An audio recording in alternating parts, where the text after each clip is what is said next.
and welcome back to the Happy Smiling People podcast. Today, the guest is me. I am here to catch up with you all, talk through some lessons and topics that I have been considering over the past few months, some updated fitness goals, some things that I've been struggling with, like screen time, some things that I have in mind that help me fix them and keep them in check, and some general podcast updates as well. Thanks so much for tuning in. I really appreciate every single person who listens and supports the podcast and all the lovely comments and subscribers, and it just means the world. If you do enjoy this episode, I would really appreciate it if you rated the show 5 stars and share it with your friends, which would be really amazing because word of mouth is the best way to get podcasts to grow, and I would really appreciate that. Anyway, without further ado, let's get into the episode. So I'm nearly 40 episodes into my podcasting journey, which is actually quite close to 50, which is close to 52, which is a whole year of podcasting-ish.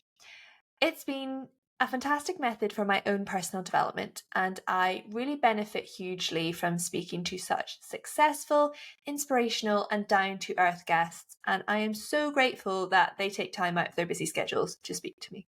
And when I look back to recording my first ever podcast episode compared to where I am now, I think it is crazy the difference, and it makes me actually really proud to see how far I personally have come. Whether it's just removing the tendency of saying like every other word. Oh my goodness, you have no idea of your general dialect and link words until you have to listen back to yourself speak for 40 minutes. You just get so frustrated, it's actually wild. But also my confidence in leading a conversation and speaking to extremely qualified, experienced and successful people. Consistency is hard, it is unglamorous, and often it feels like you're actually not moving forward at all because the steps are so small to actually get anywhere. But it is truly the only way to get to where you want to go. I hear this from athletes, entrepreneurs, personal trainers, from my own experience. It is so true that it takes so many little steps to get any significant distance, and it just takes a lot of hard work, but consistency is the way to do it. A year is a long old time, but it's also a very short time in the grand scheme of things. And people often comment on the 10,000 hour rule. So do something for 10,000 hours and you will become an expert. And I have no doubt this is true. But try committing to something for a year and your progress will also be wild, and its tangible time frame to gauge your own progress on is also really helpful. I have a notes folder on my phone with some positive messages or outcomes from my podcasting journey so far, guests that I've really been amazed that they want to come on, lots of different examples. And I look at it when I feel like I'm not moving forward or progressing with the podcast, and I remember how far I have come. For some reason, our brains are tuned to hold on to negativity and less so positivity. 10 positive comments versus 1 negative comment, guess which one we are more likely to remember. It's pretty sad that that's often how we operate. However, once we tune into it, we can also train our brains to think otherwise. I think it's really cool that we can train our brains. We train our bodies, we learn different things, but we can train our brains. No, I'm not going to go down that path. I'm going to readjust and reroute it to something that's actually not detrimental. For example, positive affirmations. This notes folder helps me channel these little indicators that I'm actually doing something I'm good at. I'm making an impact, big or small, and I'm progressing with it. I'm consistent with it. And I encourage you to do the same in whatever way feels natural to you. One thing I try and do is punctuate life with living in the present. I feel like that's such a cliche buzzword, but when we look back at the last 6 months, do they all blend into one? And have they rushed by without us even knowing it? When this happens, often it's because we actually didn't do anything memorable within that time to break up the everyday, thus blending it into one. We get up, we eat, we go to work, we come back, we sleep, we do it on repeat. So these don't have to be big things, but just little moments where we actually grind ourselves and center ourselves in where we are. We look up from our phones, our desks, whatever we do for work, and we are happy in the moment. I'm not sure if you can apply this to every situation, but it did make me think of the importance of not just grafting, getting it done, leaning into the journey and climbing the career, working late, keeping going, progressing, but also breaking it up with lovely memories that we'll actually cherish along the way. So have a weekend away, a picnic in the park, go to the spa with a friend, whatever it is. Just remember that whatever destination we're striving towards, it's likely that the bigger the destination, the longer time we actually spend working towards it. So we should enjoy the process of life while we can, while we're working towards it. And another concept leading on from this that I have been pondering is success. I've been trying to work out what success actually is. Where does it come from? Who decides what is success? Who decides once you've been successful that that's enough, that you've succeeded? Does it come from within? Is it external validation? Obviously, you can have promotions, financial rewards, a medal, a title, praise. I love to hear people's views on the impact and content of social media and its general effect on our lives and opinion of ourselves. And I think it can often be a huge dictator on the value that we perceive ourselves being. I don't think people care so much now about likes anymore. Do you remember those days when Instagram first came out and you'd have a list of names before it got to 11 likes and then it would switch to 11 likes? Anyway, do we value a photo, an outfit, an achievement, an announcement more if it's given us a bit more social clout? If we've got people saying, bravo, amazing, you're great, or if no one replies or no one affirms us, does that mean it's worth less? Do we value it as less? Probably. And is that a bad thing? I actually think it can be. When we measure success from a source out with our own self-worth, we are outsourcing our own validation. Therefore, if this fails, flops, is thrown back at us, it's a significant knock. Knowing that we and ourselves are important, as cheesy as it sounds, and going out into the world with this knowledge makes us more robust, less flaky or phasey. Often we're happier, more content and peaceful individuals. We can absolutely want to get external praise. When this is our only indicator of our self-worth, then I think we need to actually look within and figure out that we have our own value and we can build upon that. It's so frighteningly easy to create a perception of a perfect life online. Just think about that, how easy it is. People can create anything online, any perception of life. You can hide so many things. It's crazy. I think that we can all agree on this. Yet, when we consume other people's content or observe pieces of their lives, we can subconsciously assume that they are in fact thriving. Therefore, if we are not in that exact moment thriving, we conclude that we are failing. Objectively, we know this isn't true, but I personally find myself having to realign my judgment and thoughts to consciously being aware that social media is a highlight reel and that is okay. Everyone says it, but do we actually believe it? Do we remember that? Just reminding ourselves of that can actually grind us a bit. For those of you who do not know, I live in the French Alps with my husband and Cocker Spaniel, and the ski season has just ended and spring is springing. Living in a seasonal area, interseason hits quite hard, so it's gone very quiet here after the buzz of winter, and now I have a little bit more free time due to not skiing every free moment. I have found myself slipping into a running phase. I've even bought new running trainers, and if you have listened to one of my previous solo episodes where I gave some of my tried and tested tricks for building a sustainable exercise routine, buying yourself a nice kit is a sure way to get some morale and motivation. I have been significantly influenced and I have started a Runna, RUNNA, training plan, which is an app with a monthly subscription that you can choose a plan and it works it out for you and calculates workouts based on your speed. I think it's important to get some sort of accountability externally, whether that is a training plan with a friend, paying a monthly subscription to a workout plan. If you download a free plan off the internet, that will require a lot of motivation to keep going, as it's likely not tailored to you. You likely won't be that invested in it because you've not paid for it. So actually paying, even if it's a little bit of money, makes you a lot more committed.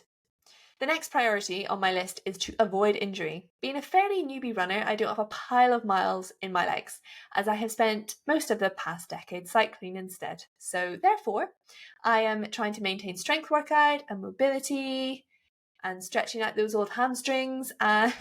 So it's something that I'm spending my time doing. I tend to go through phases somewhat with my podcast guests. I'm not sure if anyone has picked up on it, but based on my interest in points of life, such as skiers in the winter, now I think we're going to be going into runners and physios. So let me know if you have any suggestions in that genre or any suggestions generally for the podcast. I would love to hear from you. Send me a message, leave a comment, anything. I'm not a fan of using the adjective of busy to describe life. Often, things actually, ironically, are only described as busy, but it can be used as a negative, and often we are busy because of the consequences of our own choices. So I think we should own it, which is a slight tangent.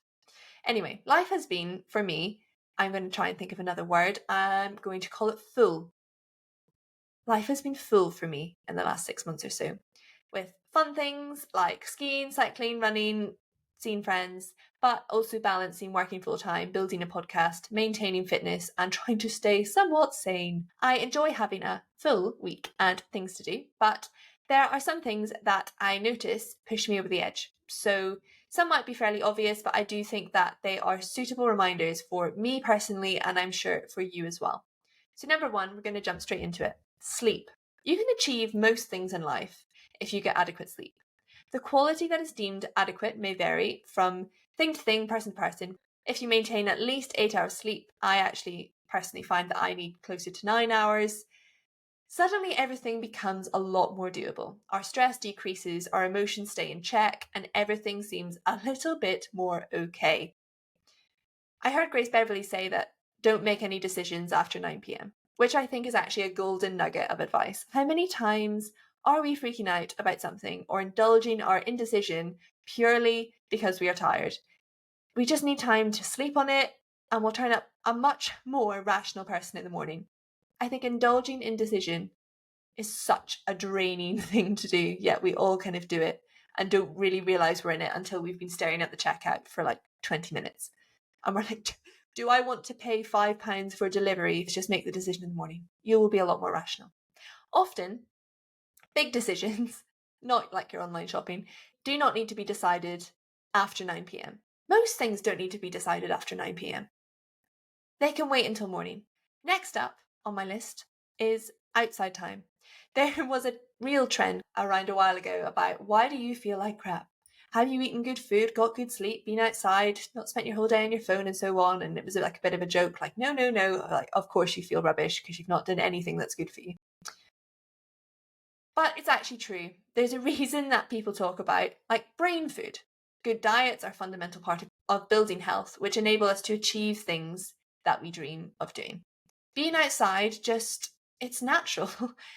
We get the sun in our face, we feel a lot better, and it's a great way to just connect. I don't want to say connect with nature, but be in nature. I feel like that's just as bad. Anyway, leading on from that is screen time. And personally, I think this is the biggest one I struggle with, so I have the most to say about it. Working a lot of the day at my desk, it's easy just to reach for my phone and get a quick dopamine hit. Even sitting at a laptop is still a screen, which sometimes we kind of forget about. Phones have gone past being an addiction and become a compulsion, and it's frightening the speed that our brains go from notification buzzing, picking up our phone, unlocking our phone, check the message or notification, reply, then we'll be scrolling and then so on, and then suddenly 10 minutes have passed. Even unlocking our phones, it used to be the passcode that we needed to enter, but no, that was too slow for our brains as well. We might get fed up or go off the notion with that extra few seconds of having to enter a passcode. But now with Face ID, we're in it in no time and it breaks that cycle, which is actually quite scary. So a few tips and tricks I try and implement to break this cycle of being stuck on your phone and wasting lots of time. Wait 5 seconds before picking up your phone. You think, okay, I want to pick up my phone. Okay, wait 5 seconds. Often, we're actually less bothered after waiting 5 seconds, which is crazy when I say it out loud. Our brains can actually be that fickle that if something is less even less than 1 second longer, we can go off the ideas quickly and think, oh, I can't be bothered with that. Do not disturb. Use this tool on your phone. During the workday, always during the night, in some evenings, watching TV, or all the time. Just try it. Once your phone buzzes and you pick it up and scroll, bam, you are already in that trap. Every time we scroll on our phones mid-task, it takes up to 23 minutes for us to refocus back to the same level as pre-scroll. Imagine if our phone buzzes twice an hour. That is a lot of distraction. We strive after the golden flow state. What if we just turned our phones on silent and worked in silence? How effective would that be? How effective would our work be? We would get into maybe not flow state all the time, but we would be a lot more efficient. Leading on from that, the physical do not disturb. Leave your phone in another room during work hours or in the evening. Have a period of time during the day with it not on your person. It is so freeing. Go for a dog walk without your phone. Spend the evening with your phone 2 doors away. It does not need to be a punishment, but it is a reward. You can let your brain breathe. You can do what you want. You can watch TV, you can read, watch a film. Just take a break from forcing your brain to constantly switch between apps, different screen sizes. I think it's different. You might say, well, if I'm going to watch TV, why would I not be on my phone? When we're on our phones, we switch between WhatsApp, text messages, Instagram, Facebook, Strava, emails. They all pop up and our brain is switching between so many different medias. Even if we just take social media, for instance, we're interacting with so many different things, so many different accounts and people and lives. Whereas if we sit and watch a 2-hour film, we are only engaged in that one thing, that one film. Our brain can kind of settle into that. It can tune in, it can tune out, but we don't need to switch between it, which is what stimulates our brain and tires it out. So just try that. Leave it in the other room. Turn your phone off on Sundays. I like Sundays, but you can pick Saturday or whatever day suits your schedule, even half a day, an hour. There are no rules. That is the most important thing. We're just trying to help ourselves here. I remember someone referred to it as pretending they were living in the 90s and smartphones didn't exist, which actually amused me quite a lot. And if you do need to use it during a day that you have your phone turned off, just turn it on and use it. But then turn it off afterwards. There's no rules. You haven't failed. It's just trying to put these habits in place to stop you picking up your phone and wasting your time. If you want to sit on Instagram for an hour, that's absolutely fine, but it's just being conscious about the habits that we actually do want to do and what we don't want to do. For me, I want to decrease my screen time, so these are the things that I'm putting in place to try and do that. And we'll probably get bored when our phones are off, but that is often a sign that we actually need this detox as well. App timer limits, a built-in software that we can adjust manually. There are apps that you can pay for, but a lot of phones just actually do it. I don't know. I'm an Apple girl. You can do it on Apple. I'm sure you can do it on other ones. Choose how long you want to spend on Instagram a day, and it will lock you out once you hit that limit. Facebook, Snapchat, I don't know, whatever app you want to do, it can lock you out. If you want to extend it for a further 15 minutes, you can do that as many times as you want, but it just is a reminder that you're going further and further over your desired length of time. And it kills that flow as a time sink. It just interrupts you and makes you remake that decision if you're still on it after that 15 minutes. Taking this a step further, you could get 2 phones. You could use an old smartphone as your social media phone, leave it in the other room. When you want to check socials or whatever, you can pick it up, scroll, and then you can leave it in the other room the rest of the time, and you're stuck with WhatsApp, Strava, and scrolling through your old camera roll, which actually does get quite boring after a while, so it will probably lead to a lower screen time. In conclusion, consistency is key. Pick the number one thing that you want to achieve and keep going at it until you succeed. All you have to do is just not quit. All you have to do is just not give up. Keep on going and you'll make such progress. If you keep putting those little steps in each day, you'll make such a big distance. You'll look back and think, oh my goodness, I'm still doing it. For me, I'm still doing the podcast thing. I'm nearly at 52 episodes with a slight roundup. It's pretty cool. When we look back at it, we can pat ourselves on the back and celebrate that success and consistency as well. Number 2, remember, it's often the journey that is important. Let's make it count. Make the little things special, small little moments that actually punctuate life and add the flavour that we savour. Oh, that rhymed. That was nice. Don't just let months pass by without checking in with ourselves. Be aware of where you are outsourcing your sense of worth to. Often it's subconscious. If you wouldn't ask an individual for their advice on something, why would you let them define your worth? Remember, social media is a highlight reel. Sure, we all love seeing and posting pretty pictures, but just remember there's actually a lot of mundane content in between those times. Even Taylor Swift will have boring moments. And lastly, be aware of your screen time. It can be such a time sink, and often it's the thing that we actually remember least. We can spend hours on our phone a day, but do we actually remember what we did on our phone? If we put some healthy boundaries in place, we can keep these habits in check and be a bit more present. And hopefully that'll lead to a little bit more enjoyment in our day-to-day life. Thank you for listening to this episode and for tuning into the podcast. And I shall see you next time.